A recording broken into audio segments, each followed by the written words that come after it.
Charles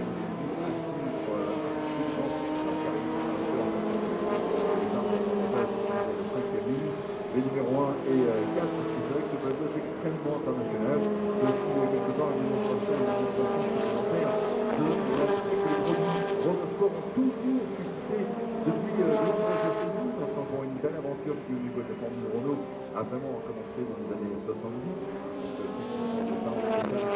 Clio et autres, on se rappellera que c'est dans les années 60 que la belle aventure avec tout ce qui était la notion de promotion sportive, la fameuse Super 8, Clio qui reste aujourd'hui, rappelons-le, la voiture la plus vendue en France. Et Renault aussi fait le buzz avec l'attente de la fameuse Mégane en version profil, la Mégane Renault Sport, qui sera projetée justement à Francfort très prochainement.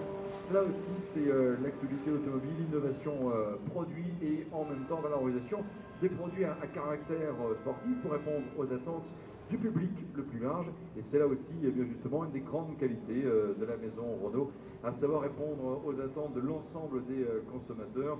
Et c'est chacun au bout du compte qui gagne. Dans tous les cas, sur ce circuit, Paul Ricard, Sacha Fenestras est l'actuel leader, 235 points. C'est lui l'homme de la pole position. Les victoires les siennes cette année. Il a remporté la course 2 à Monaco, la course 2 sur le circuit du Nürburgring. Il a remporté également la course 2 à l'arrivée du Red Bull Ring et puis terminé deuxième à l'arrivée des deux courses de Monza, la course 2 à Pau, la course 1 de Monaco, la course 1 sur l'Ungaro Ring, podium 2 fois troisième au Nürburgring, course 1 du Red Bull Ring, avant une victoire pour la course du lendemain.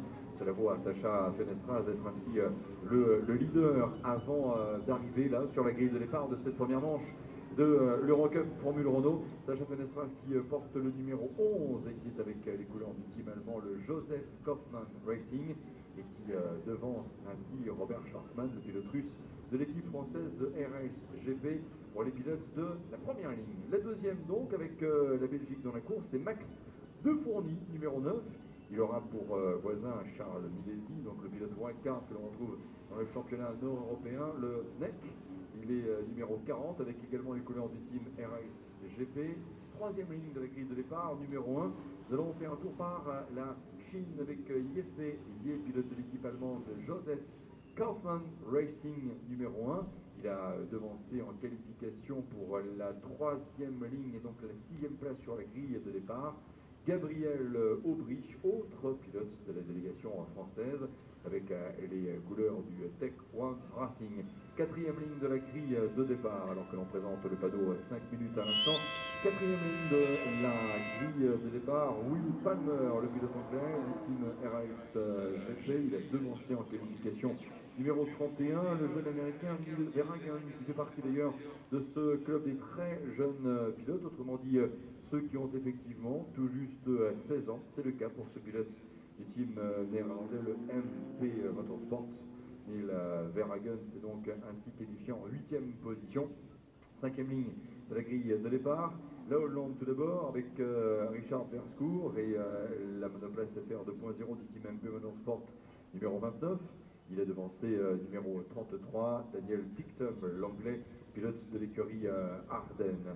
Arrive ensuite 11 et 12e pour la ligne 6 de la grille de départ, le russe Alexander Vartanian du JD Motorsport numéro 23. Il a devancé numéro 16 Thomas Randle, l'Australien, avec le AVF by Adrian Valles Team.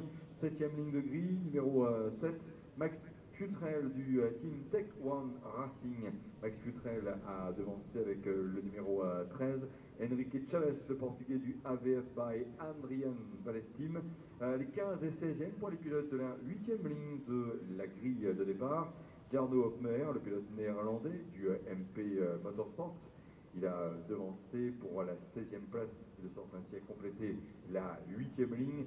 Zan Goddard, australien de l'écurie Ardennes. La ligne suivante, nous arrivons à la 9e avec le 17e chrono pour Xavier Loveras, l'espagnol, du AVF by Adrian Valles Team numéro 14. A devancé en 18e position Louis Leeds, le pilote australien du Joseph Kaufmann Racing numéro 2. 19 et 20e, 10e ligne de la grille de départ pour l'ouvrier numéro 42 avec Michael Ben Yahya, avec un pilote qui vient du Maroc et qui a devancé au niveau de la composition de cette même grille numéro 15 dans ce Tour du Monde. Un Mexicain, Axel Mathieu du AVF by Adrian Valles Team. 21e position pour ouvrir la ligne 11 de la grille de départ.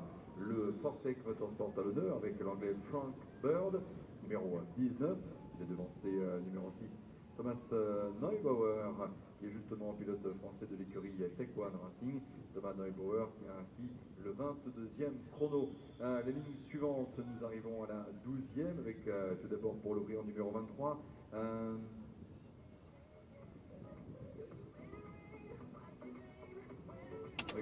Ok. Numéro 12, mais qui est le 23e temps, c'est Raúl Guzmán, pilote mexicain. Raúl Guzmán qui est en fait devancé ici, numéro 26, Presley Mortano pour la 24e position. Et pour compléter cette grille de départ, à hauteur des 25e et des 26e rangs, il y a tout d'abord numéro 22, Jean-Baptiste Simenauer du team JD Motorsports. Et avec le numéro 20, Naji Razak, qui complétera ainsi cette grille de départ. 14h54 minutes. Dans quelques instants et même dans l'immédiat, l'évacuation de la grille.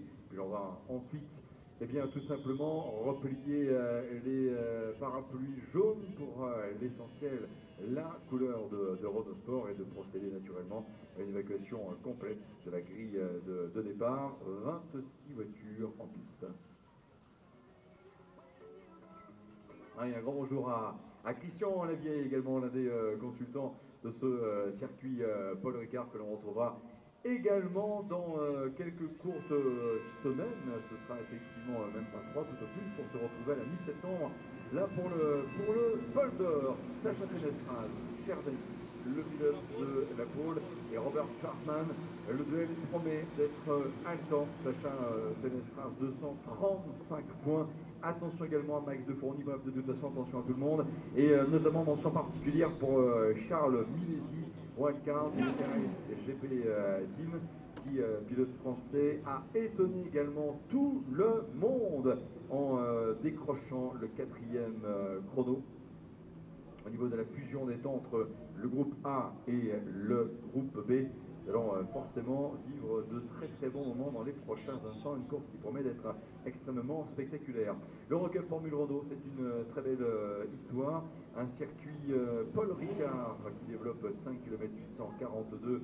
Rappelons-le, ce qui devrait nous... Ladies and gentlemen, welcome to the Paul Ricard circuit, where they're standing by for a start for this first race of this weekend after the summer break.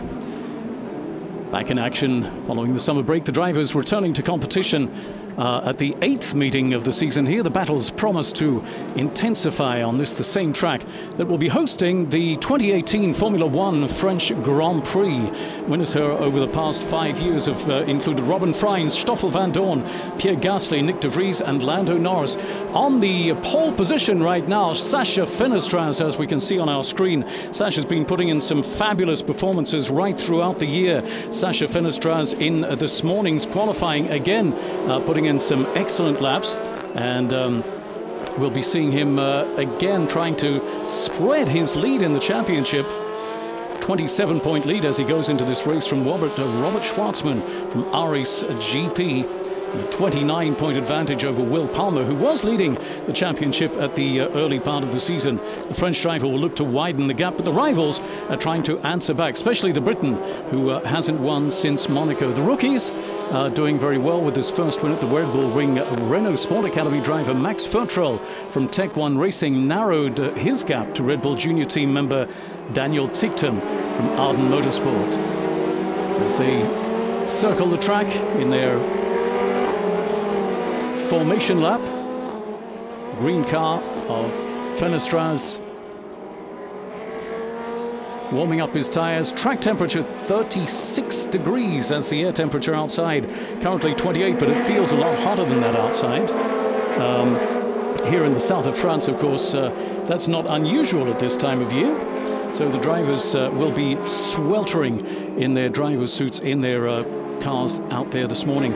I'm going to have someone joining me actually today. I have someone in the booth with me as well who'll be helping me with some ideas and comments about the Renault Sport Academy. James Lloyd from Media Communications of Renault Sport F1 team.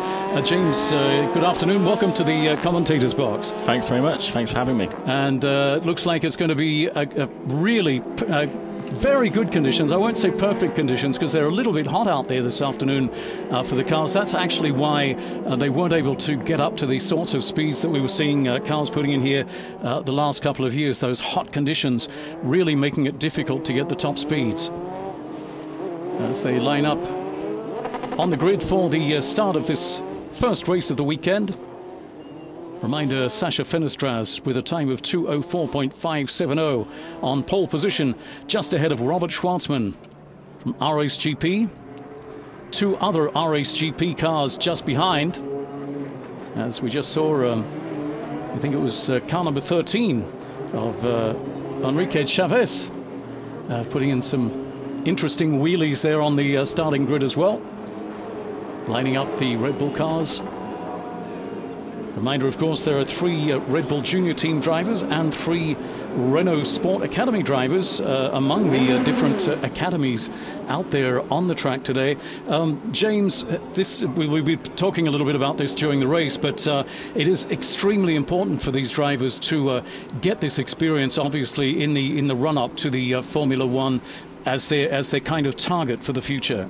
Absolutely. The Eurocup's a great series for them to progress through the racing ranks, and it's good to see some junior teams supporting the series. So look forward to seeing how they go today. Absolutely. Just a reminder, the 3 Renault Sport drivers out there. Max Fertrell in car number 7. We'll be following him along the way. Sun Yu Yang in car number 21, and also Jano Opmeer in car number 30. Green flag waving. They're ready for a start. They're off for a start here at the first race of the weekend at Le Castellet. 45 minutes and 1 lap of racing. Fenestraz coming in on the inside on the first corner, getting through clear. The pack goes through without any problems for this point.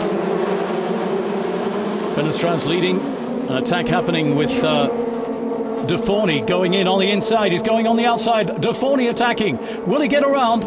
De Forny going on the outside. De Forny has gone through into second position in the first 2 corners. Max De Forny starting in third position on the grid in car number 9 has gone through already into second. A great attack by De Forny. De Forny over the last few races, of course, has been known for his attacking style, and he's really gone through with a beautiful action there. A great pass from Max De Forny. Car 9 RSGP gone through into second position as they come through during this first lap. Charles Malaysia, again, the wildcard driver in car number 40. He's going to be one to watch. He was a wildcard driver his first race in this series, number 4 on the grid. Following through along the top straight. Now through the S's, we've got cars coming through on the inside, the outside. This track, of course, quite safe for those cars because there's no gravel in the runoff zones. So they can go out wide. There is the slowing effect of going off, though. Great start from Max De Forny as they come through to complete their first lap in Sector 2. We've got Fenestraz leading the pack. From De Forny, Schwartzman, Yifei is in 4th position. Now it looks like Charles Malaysia for some reason has dropped back down. Not too sure what happened to him at the start, but Charles Malaysia, as we were just saying, who started from 4th position, he's back into 9th position. So for some reason he's dropped back, perhaps at the starting grid. We missed something there, but Malaysia now we've got a yellow flag at turn 9 before the pit lane opening. Fertrell back in 10th position, Max Fertrell. Following the cars around through now after the start-finish straight. And through the first corners again.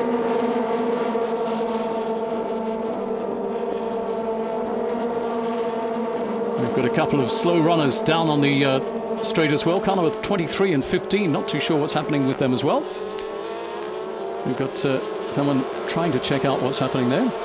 As Fenestraz leading the pack by almost a second after the first lap from Max Defoni.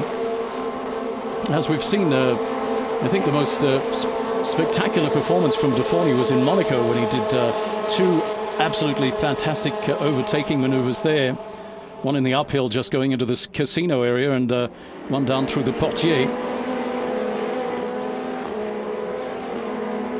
Pack starting to spread out a little bit. So James, just back onto the subject of our races in the Renault Sport Academy. We are seeing these young drivers sort of progressing their way up through the pack, but this is actually the series which is the best place to get any of these guys up to Formula One. Tell me a little bit about the background to the Renault Sport Academy. How did it start, and how did these guys get involved? The Renault Sport Academy was set up in 2016 when it officially launched with the launch of the Renault Sport Formula One team. But previously, Renault has got quite a good history of progressing young drivers through the racing ranks since 2002 with the Renault Formula One driver development. So people like Robert Kubica, Heikki Kovalainen, and some of the drivers which Renault have helped progress. So it's good to see Renault producing these excellent drivers and helping them go on to F1. Just seeing a replay of the start there. Nothing apparently serious happened in that first those first instances. We'll have to see a little bit later what happened to Malaysia. So that's an interesting one to follow. Yeah, the guys from last year we've seen. I think Ollie Rowland has gone on very well. Yep, Ollie Rowland was in the academy last year, and he's doing very well in Formula 2 this year. I believe he's on the front row for the F2 race today. And the guys this year, now how are they selected, and what is the basis of their selection? So Mir Sharazman is the director of the academy, and he selects the drivers through junior ranks. So like Formula 4 is a good breeding ground for drivers, and they're selected through their, I guess, performances, such as Max Futrell last year won the British F4 Championship. He needed to win on the last round, I believe, and he did it, and managed to get the Renault contract.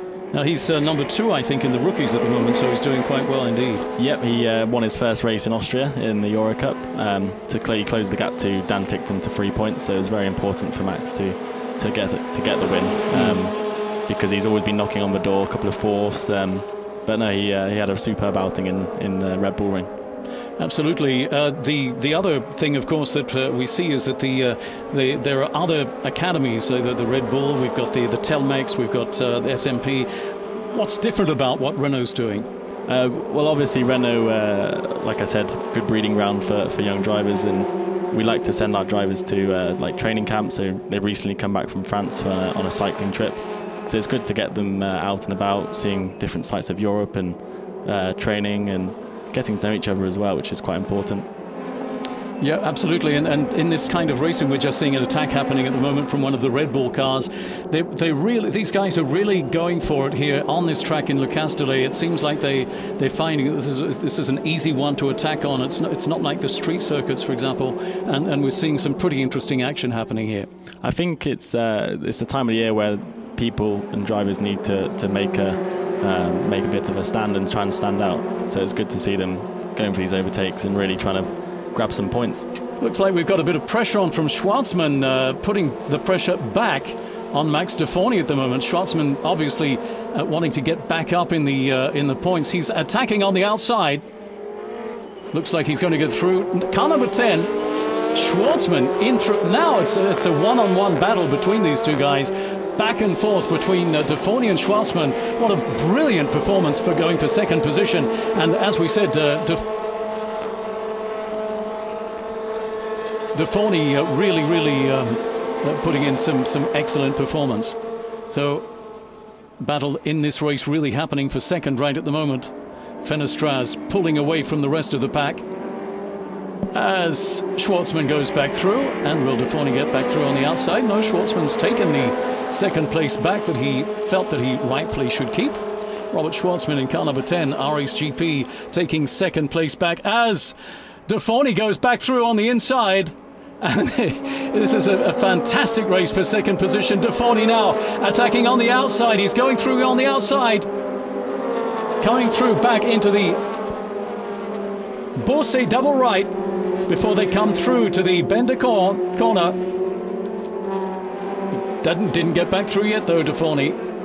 Schwartzman keeping his second position. This is a brilliant race for second, with Fenestraz absolutely prancing out in the lead right now. He's about a couple of seconds away from the rest of them. He's put a number of lengths in front of him and behind him, and the rest just can't keep up. But that race is definitely on for second.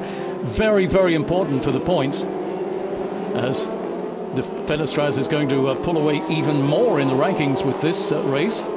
Tomorrow Fenestraz will be starting in second position on the grid, so that's going to help him with the points as well. Coming back through, Deforney attacking again on the outside. This is really a battle for second position, hanging on by the skin of their teeth, going through those corners. That's going through the S's into the hotel corner. 16 minutes left to run.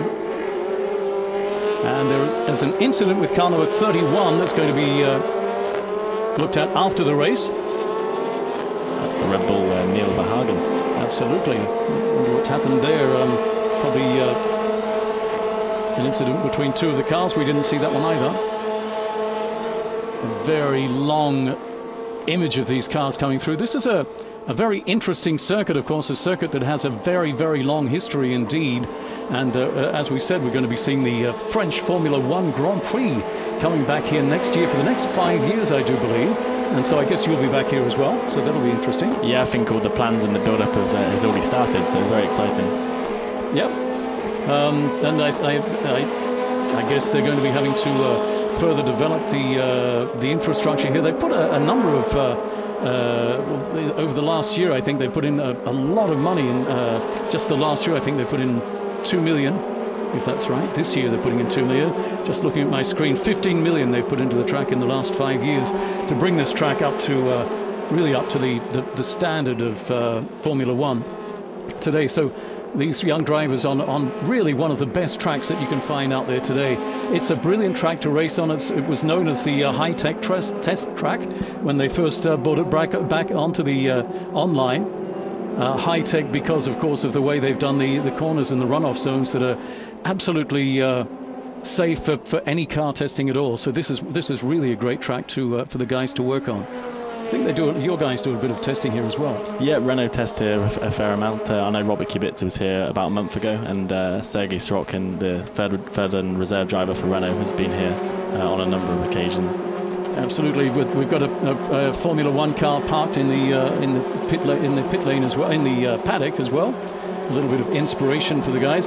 Just by the way, of course, last weekend or a couple of weekends ago, a bunch of the young guys went to visit the track in the Nürburgring. Were you there for that? They were the Hungarian Grand Prix. Yeah. A couple of the guys went from the Eurocup. And were you there with them? Or no, I was sadly in summer break. Okay, so that we actually saw, I think, Sasha Fenestraz, Will Palmer, Gabriel Aubry and Max Fertrell.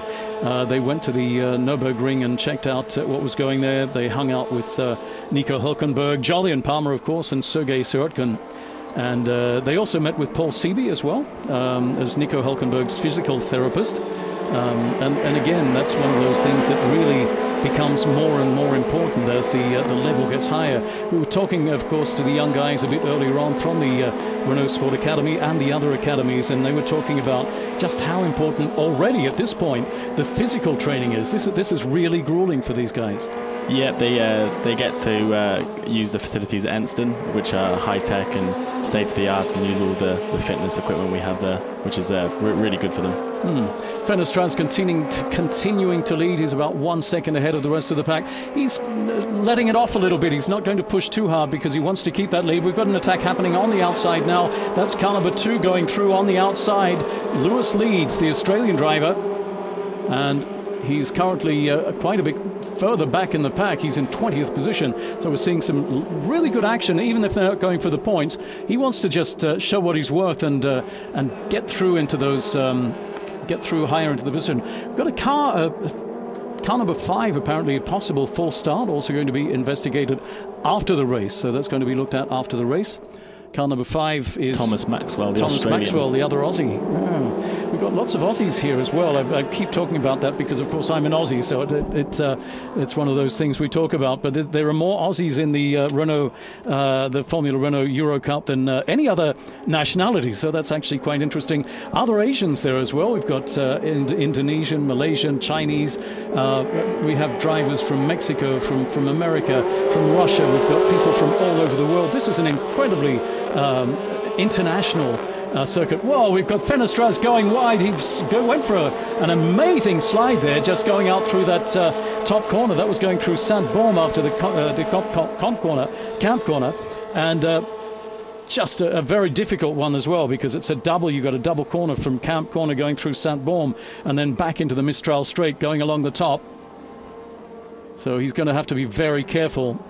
There we go. We watch that one again. Going out bit wide, sliding out on the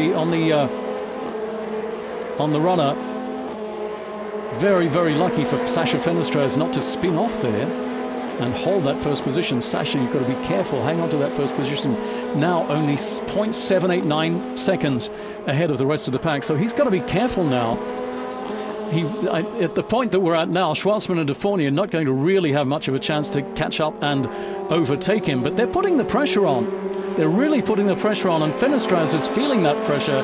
He saw them going further back behind in his rear vision mirrors. Now they're catching back up on him. Fenestras is feeling the pressure because he was really putting on the power at the start. Now they're catching back up on him, and what's going to happen in the next few laps is anybody's business. There's still 10 minutes left to run.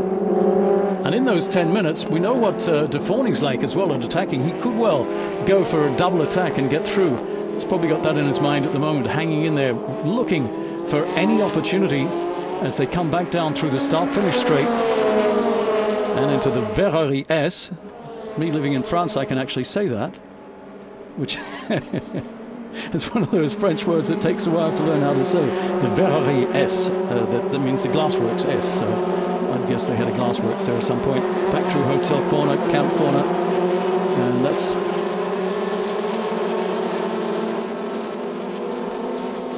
There's the Renault Academy driver Max Futrell. Absolutely, Max Futrell. So we were talking about Max. How are you finding Max is coming along?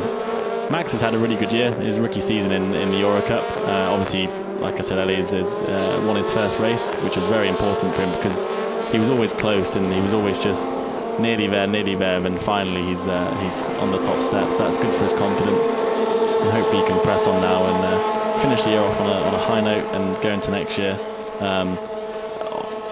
feeling very strong. In looking at the championship, Max is currently in 7th position in the championship on 109 points. Of course, Daniel Ticktum is just ahead of him in the championship as well. Back up with the leaders as the gap is really being reduced now on Fenestras, and he's really feeling the pressure from Schwartzman, who is just now 0.428 seconds behind him on the last lap, with Max De Forny just behind Max, the attacker, on the outside and the inside over the last over those first few laps, getting through past Schwartzman, and Schwartzman not liking it, taking back 2nd position. Schwartzman now pulling away from De Forny. De Forny seems to have lost traction a little bit, and he's dropping back quite a way behind De Forny at the moment. He's a good over a second behind De Forny. So the pressure now on for the leading position. Sasha Fenestras under a lot of pressure from Schwartzman as he is right back up now, just probably a couple of tenths of a second behind. Schwartzman winning quite a few races so far this year. He won race 1, race 3. Also in Monaco, Schwartzman, beg your pardon, he won race 5 and race 4. And he also just won in the Nürburgring. He won the first race there. So last couple of races not doing so well, and he's very happy, of course, to be back in form right now. And another slide. That was actually That's Dan Ticktum. That's Ticktum going. He was pushed by one of the Red Bull drivers, by the look of things. A bit of a contact there, and not too sure exactly how that came about. Battle happening, of course, for first position. It just goes to show you've got to talk about something, some bad things happen. We do have a yellow flag at turn 16. That looked like Gabby Aubrey and Dan Ticktum came together. Absolutely. That was that Aubrey? Could have been Aubrey further back, yep. Looking at the rankings right now. Aubrey and Ticktum are back together, so it could well be actually that was Aubrey and Ticktum, you're right. Now we've really got a race on for the first position with 6 minutes left to run, plus 1 lap, and they're going on the inside. Is it Schwartzman going on the attack? Schwartzman's going on the attack. He's going on the outside now. Schwartzman attacking Fenestraz for the leading position. Fenestraz was prancing out in the lead, but now Schwartzman is right up there with him, and he's on the attack. What a brilliant performance from Schwartzman. Getting past, going back into third position, getting back up into second. Now he's attacking for first, and Fenestraz is feeling the pressure. He's starting to pull away a little bit.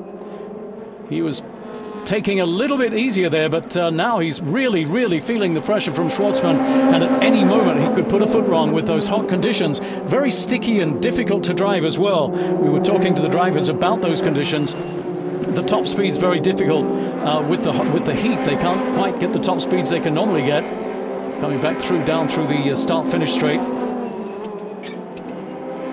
Fenestraz leading by a very slim margin. From Schwartzman to Forney a little bit further behind, about 0.6 seconds behind Schwartzman. Yifei Ye in 4th position. Will Palmer is back in 5th. Palmer, the championship leader earlier in the year, and he just hasn't been able to get back up in those top positions in the last few races. He's really, really pushing, but he's just not quite getting it there. Verschoor is in 6th position, so a pretty good position for Verschoor. And there will be an investigation for the incident involving cars number 4 and 33. As we were just talking about that, we're not too sure exactly what happened. They're going to be looking at that. Aubrey and Daniel Ticktum came into contact, so just who might have been responsible for that, they're going to look at that with looking back at the videos. And the pressure is on. Schwartzman going on the attack again. Right on the inside. Is he going to get through? Schwartzman and Fenestraz battling for first position. Schwartzman just followed by De Forney. De Forney's come right back behind him as well. We've got a brilliant race now for the top 2 positions, or the top position. 3 cars battling for the lead. It's Fenestraz, Schwartzman and De Forney. Car 11, 10 and 9 battling for the lead with just 4 minutes left to run. And he's going on the inside again, not getting through. Fenestraz defending himself on the inside. Coming back through the Beausset double right. Heading through the Bender corner. And Galabin curve.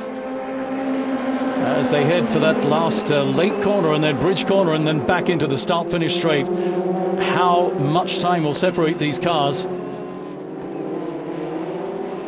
Yellow flag at turns 9 and 10. Turns 9 and 10, of course, up on the upper part of the track, the chicane and Seen corner. Fenestraz barely leading as Aubrey goes on the attack again. Aubrey's looking for a gap. Aubrey's looking for a bit of a gap on the outside. Can't get through. He was waiting for the late braking, but everybody's doing late braking right now. It's just an amazing amount of pressure going through those curves. Fenestraz defending his lead with 3 minutes left to run. Aubrey still on the attack for the second position. He's come right back up on Schwartzman. Gabriel Aubrey. Max De Forney.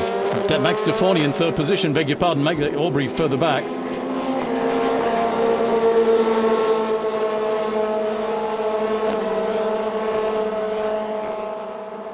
We've got a car being pushed off on the side there. I'm not too sure which car that is. It looks like car number 20. By the look of things, car number 20 off the track. That would be our Malaysian driver, Najee Razak, looks like he's gone for a spin. We've got a replay. Hip on the outside, being pushed off by perhaps another car. He might have had a contact. 2 cars off there in that top section of the track.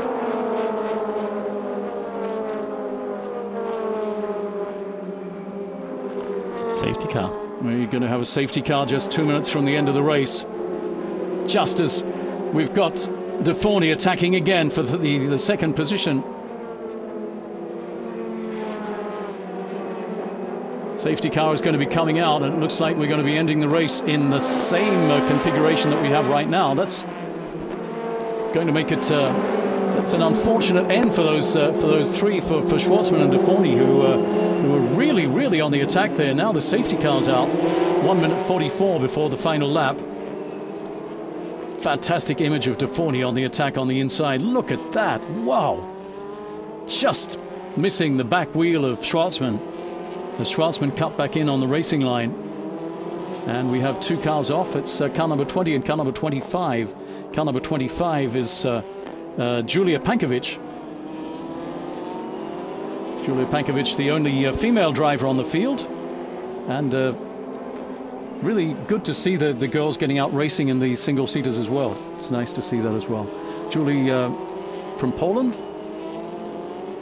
Safety car out for the final lap, as the final placings we'll see probably coming towards the end of this race. He won't be coming in the next lap by the look of things. Fenestras in car number 11 in the lead, having started from pole position, leading the championship, and going to finish this race by the look of things in the number 1 position as well.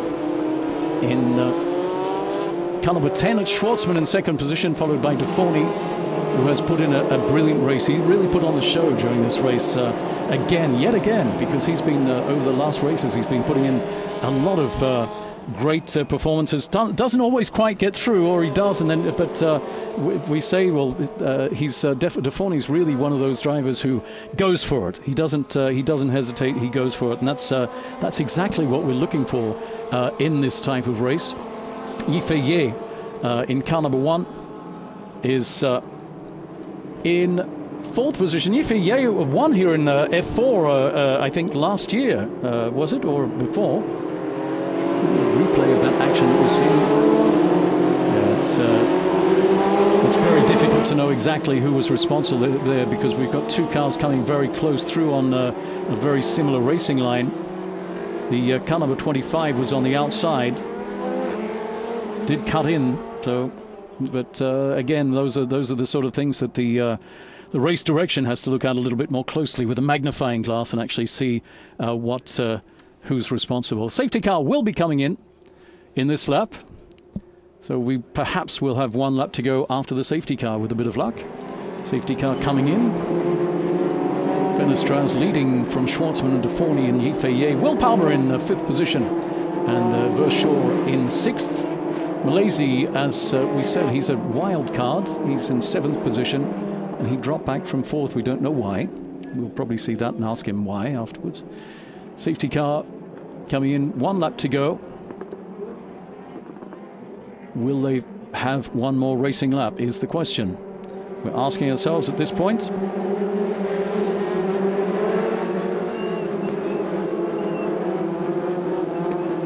Sasha Fenestras leading the pack as they come back around. We've lost also our readout of the positions of the cars for some reason, but that's not a problem. They're coming back through the start-finish straight. 1 more lap to race, and the safety car is in, and they're racing a final lap. So we do get a final lap to race by the look of things.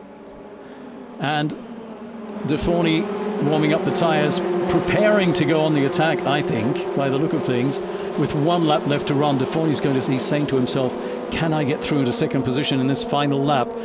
But Schwartzman is keeping on the pace, and so's Fenestras. Those tyres have cooled down a little bit in the last lap, so have to heat them up a bit. But De Forny looking for the opportunity, but it doesn't look like he's going to be getting it. The gap's still there as they come down through St. Baume and back into the Mistral Straight along the top of the track. Section 2 of the track, very, very fast again, coming back into that final the chicane here at the top, just under the bridge. Going very, very fast along there. Some overtaking happening a little bit further back there. That's Max Futrell. Futrell is coming back up. Oh!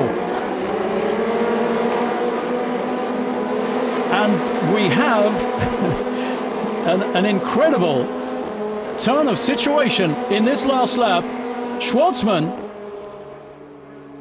has gone off in the last lap on the top section. Schwartzman, the leader, has headed off the track. He's gone over the onto the that was Fenestraz, I mean. Did I say Fenestraz? Okay. Fenestraz has rolled as Schwartzman prepares to come through and take the checkered flag. It's going to be car number 10, Schwartzman, coming through to take the checkered flag after an incredible turn of situation with Fenestraz, who'd been leading very easily, but having to defend himself. Of course, he had all that pressure on him, and he just couldn't have, I mean, obviously something, he just lost it at that point. Brilliant performance from Schwartzman and Deforny. Schwartzman coming through to take the win. Schwartzman taking the checkered flag from Deforny, and Yifei from China on the podium as well in car number 1. And that will be the finishing positions of this first race of the weekend. Let's hope that Fenestraz is okay, having rolled over onto the roof. Of course, the cars are made to take that sort of thing, but we're really hoping that everything will be okay for him. We've got the emergency crews there. We'll see the exactly what happened. Looking back here, and he did get a shunt from Schwartzman on the inside of that curve. That's a nasty-looking accident. That's a very nasty accident. Let's hope Sasha's okay. We're really hoping that he will be okay. That's, of course, the cars are made to take quite a bit of punishment, but motor racing is a dangerous sport, and it looks like it looks like he wasn't. He was pretty well protected there by the look of things. So we're crossing our fingers for Sasha. The emergency crews are there, and that incident will be investigated after the race. Again, as we said, it looked like he got a bit of a shunt on the inside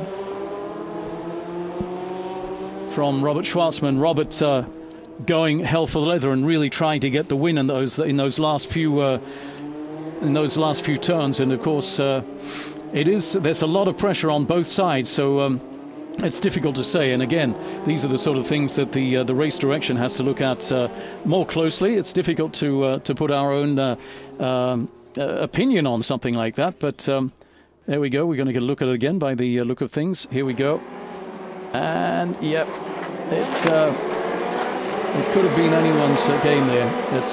He did. I think Schwartzman he had a pretty clean line on the inside. Fenestraz turned into the racing line, so he probably didn't have much of a choice either, the way he was set up for that corner. So it's difficult to really say.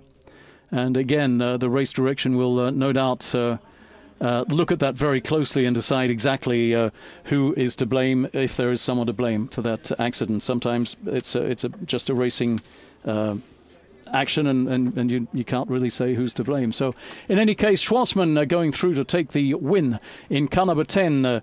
Again, Schwartzman in the championship will come up with some important points. Robert Schwartzman currently in second position. A good well over 20 points, 28 points, 27 points behind Fenestraz. And Fenestraz not finishing there, so that's going to bring Schwartzman right back up, unless, of course, there is a penalty. So we'll have to see what happens after that race. Fenestraz coming into the pit lane. Schwartzman coming into the pit lane. Beg your pardon. And I'd like to thank very much, of course, our guest today, James Lloyd, Media Communications for Renault Sport from the F1 team, and also Renault Sport Academy. He's going to go and join the people down on the grid. give them all our best, and we hope that things will be okay, definitely for Sasha. So thanks again for joining me, James. Thanks very much for having me. Okay, and hi to all the guys from the junior team as well. So we're going to be, I think we're going to be making a clip with those guys, and we'll be able to see that also on YouTube and so on. So we'll be following up with those teams and the other, of course, the other junior academies as well, showing exactly what they do and how they do it. So in the next weeks or month, we'll be catching up with all the junior academy teams, the Renault Sport Academy, Red Bull Junior, and of course the Russian SMP, as well as the Telmex team from Mexico. Looking back at the race, Sasha Fenestraz got off to a very clean start. In very hot conditions here at Le Castellet in the south of France, with beautiful sunshine and a temperature of about 30 degrees, the track temperature up around 35. The attack straight away going on with De Forny attacking Schwartzman. De Forny in the third position and going for the second. There's a lot of action happening also further back in the pack, with Tichtum going out on the outside. And the real attacks happening, of course, further towards the lead, as we can see here with the incredible attack after De Forny had gotten through into second position. Schwartzman now on the inside goes through. De Forny then on the inside again, and this is a battle that happened all the way throughout the race. An incredible battle for second position, as further back we saw action as well from several cars on a very sticky, tricky track here in Provence. Finally, Robert Schwartzman getting through into second position, taking that back from Max De Forny. Action happening, of course, further back with the Red Bull car and Daniel Tichtum and Gabriel Aubry. Gabriel Aubry pushed off as well.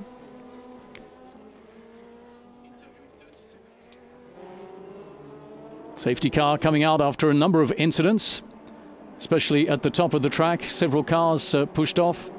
And then the incredibly tough accident with our leader as we come back down into the pit lane and have a word with Schwartzman, the winner of the race.